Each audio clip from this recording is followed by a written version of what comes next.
이번 대선 국면에서 우리 당 후보에게 가장 결정적인 장면, 사진 한 컷이 무엇이었는지 골라달라는 말씀드렸는데, 자, 맨 첫 질문은 우리 김진욱 대변인 먼저 하셨고, 이번에는 호준석 대변인 먼저 하겠습니다. 저 제작진에게 사진을 주셨는데, 아파트 단지 사진이네요. 뭐 사시는 곳인가요? 네. 저희가 그 김문수 후보가 살고 있는 네. 서울 봉천동의 그 언덕백이잖아요. 저 아파트가 2000년에 입주가 시작이 됐고 네네. 59제곱미터. 예. 그러니까 요새는 이제 방삼 화이라고 해가지고 보통 방 3개, 화장실 2개 이 정도는 있었으면 좋겠다라는 건데 저 아파트는 방 2 화일이에요. 화일. 방 2개, 네네. 화장실 하나인 집이고 저게 이제 김문수 후보의 뭐 사실상의 전 재산이라는 사실이 저는 이번 선거 과정이 김문수의 재발견 국민들이 네. 이런 사람이었어. 저도 사실 기자 출신이기 때문에 오래전부터 개인적으로도 알았는데 몰랐어요. 다 처음 한 일이거든요. 그러니까 경기도에 8년 동안 지사하면서 경기도의 1인당 주민소득이 160%가 높아지고 경기도가 5.6% 경제 성장하면서 부자 지자체가 됐지만 본인은 부자가 되지 않은 거예요. 그냥 서민 그 자체로 살아가고 있는 거죠. 저기에서 잠바 입고 낙성대역으로 출퇴근하면서 지저분해지면 와서 혼자 쓸었대요, 빗자루로. 근데 주민들이 누군지도 애색도 안 하니까 누군지도 몰랐다는 거죠. 저기서 출마할 생각이 아니었거든요. 저기서 출마할 가능성은 없었죠. 그러니까 그냥 서민 자체로 살아온 사람, 그렇지만 자신이 맡았던 그 지자체는 부자로 만들었던 사람, 네. 그런 사람이다라는 것을 국민들이 점점 이렇게 알아가시는 빠르게 그 과정이 지금 선거 과정이라고 생각합니다. 네, 봉천동의 방이 화1 아파트, 김문수 후보의 아파트 사진이었습니다. 개혁신당 임승호 대변인은 이준석 후보의 단독 사진을 골라주셨네요.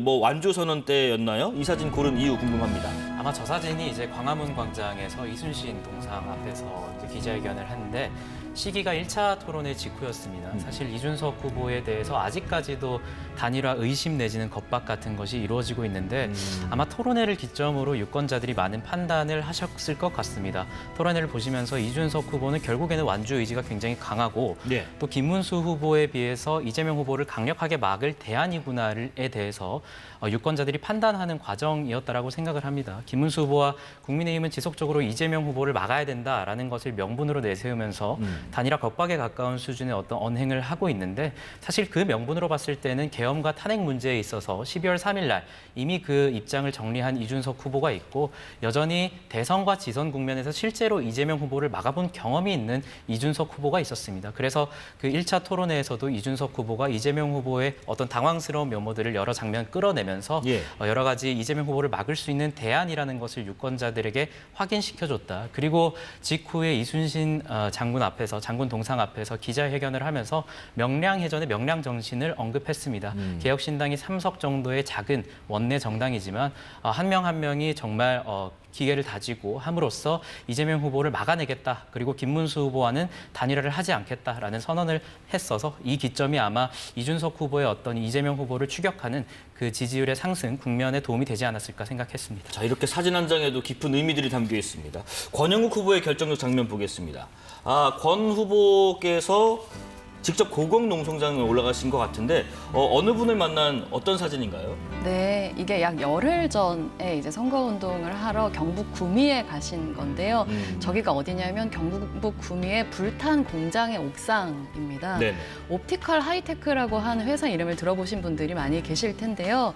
이 일본의 니토덴코라고 하는 회사의 자회사입니다. 근데 거기서 이제 형광필름을 생산하는 공장인데 이제 거기서 화재가 나고 나서 이제 일하는 모든 노동자들을 다 정리해고를 하거나 희망퇴직을 시켰어요. 근데 그리고 나서 이 공장에서 받고 처리했었던 물량을 이 니토덴코의 다른 자매 회사에게 평택에 있는 회사로 옮겨서 거기서 신규로 156명이나 되는 노동자들을 채용을 했습니다. 네. 그러니까 멀쩡하게 일하던 노동자들을 화재로 핑계로 다 해고를 해놓고 새롭게 고용을 하면서 최종적으로 7명의 노동자들이 고용 승계를 해달라고 요구하는 상황에서 전혀 그 요구에 응하고 있지 않아서 벌써 저 자리에서 500일을 넘도록 전날이 딱 499일 되는 날이었는데요. 네네. 이 노동자와 눈을 맞추기 위해서 이것이 지금 파면 이후에 다시 만들 세계를 위해서 정치가 있어야 하는 자리다라고 하는 걸 보여드리기 위해서 이제 저 자리를 찾아간 네네. 것이고요. 네. 이 광장을 대표하는 후보로서의 굉장히 상징적인 장면이다 이렇게 말씀을 드리고 싶어요. 그러니까 저희가 윤석열 파면 광장에서 그런 구호를 많이 외쳤습니다. 윤석열은 감옥으로, 시민은 일상으로. 그래서 많은 시민분들이 이제 일상으로 돌아가셨는데 돌아가야 되는 일상이 정리해고고 부당해고고 470억 손해배상 소송이고 이런 분들은 도저히 그 일상으로 돌아갈 수는 없기 때문에 고공에서 정말로 인간다운 일상을 외치고 계신 거거든요. 그래서 정말로 이 내란 청산의 민주주의를 우리가 이번 선거에서 이루고자 한다면 네. 저분들이 땅으로 내려오는 것이 진정한 내란 청산이다. 이런 메시지를 던지는 장면이었기 때문에 가져와 봤습니다. 알겠습니다. 마지막으로 김진욱 대변인님, 대변인께서는 유세 현장으로 보이는 사진 하나 골라주셨는데 어느 지역의 어떤 모습이고 어떤 의미를 담고 있나요? 네, 저 사진은 지난 15일 전남 순천의 유세장 의 모습인데요. 전날 비가 정말 많이 내렸습니다. 그런데 그 자리에 이 이재명 후보의 유세를 듣기 위해서 많은 분들이 모이셨는데 이분들이 우산도 안 받쳐 쓰신 거예요. 왜 그러냐 했더니 앞에 있는 사람들이 우산을 쓰게 되면 뒤에 있는 사람들이 이재명 후보의 유세를 볼 수가 없기 때문에 그래서 앞에 있는 분들은 다 우산을 접고 비를 맞아가면서 이재명 후보의 유세를 들어주셨는데 이 유세장의 저 광경을 보고 이재명 후보가 이렇게 얘기를 하더라고요.